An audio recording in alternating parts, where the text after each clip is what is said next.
متاسفانه همه جستجوها نتیجه دلخو نآورد و همه امیدها بر باد رفت.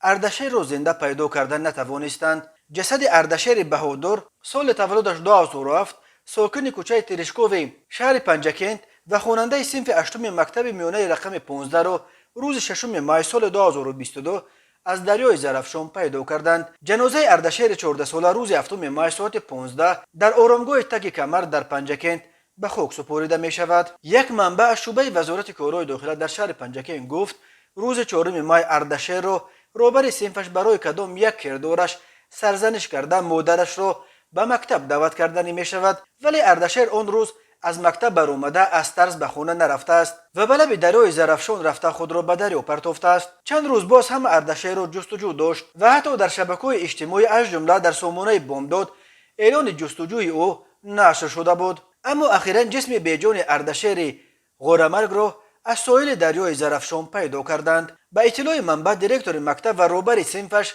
در رابطه بین حادثه بیان دادند. پدر اردشیر در فدراسیون روسیه در مهاجرت کاری قرار داشته است. مکتب میانه رقم 15 که اردشیر تحصیل میکرد یکی از مکتب‌های نمونوی در پنجکند دانسته می شود. خودکشی در جامعه تاجیکستان سالها باز یک مشکل داغ میماند. در سال 2021 در تاجیکستان 518 حالت خودکشی و قصد خودکشی ثبت شده است.